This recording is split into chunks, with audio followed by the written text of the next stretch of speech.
To me, my life story, it goes back years and years and years. I was about 8 years old. My grandmother had a heart attack, and I was at the hospital in the waiting room, and my Uncle Ralph, who just passed away unfortunately, showed up, and he was a Mason. He had this amazing belt buckle, and I'm proud to say, actually, I'm wearing the belt buckle right now. I don't know, I'll show it to you later. But it has this big square and compass on it. It's kind of a cowboy belt buckle. I remember asking him what that was, because I'd seen it on buildings around my neighborhood and stuff, on the cars in my neighborhood. A lot of the old timers in my neighborhood had the rings on and stuff. And I wanted to know what it was, because it was interesting, and nobody ever talked about it. He goes, well, I'm a Freemason. I said, what's that? He goes, well, I can't tell you. I'm like, what do you do? He goes, go to meetings. I said, well, what do you do in the meetings? He goes, well, I'm not telling you. It's a secret. I'm like, well, I want to know the secret. I want to join.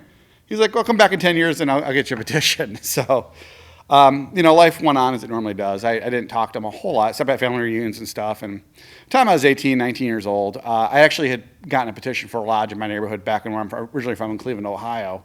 But to me at that time, it was more important in my life to do what 19-year-olds do, which is playing punk rock bands and chase girls and drink beer.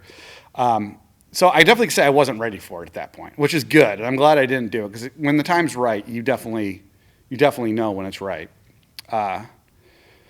So a couple years go by. A lot of my friends I grew up with kind of started disappearing down these dark, dark paths.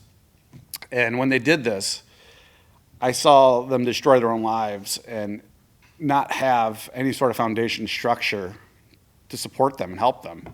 And it bothered me. And I lost a lot of friends within 5 years. I probably went to about 15 different funerals. I grew up in a pretty rough neighborhood and in Cleveland. So I think a lot of my friends were turning to drugs for a way out, for an escape, to ease their mind, if you will. It was my way I did it, is I ran away. I left Cleveland when I was 30 and came to Portland, Oregon.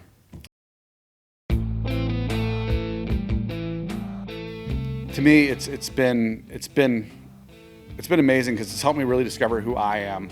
There's the saying, know yourself, and it's really taught me how to do that. My every day and my every way. I've been one for so long that it's hard to be alone. And it's all a part of history, now what I've seen. It's all because of history.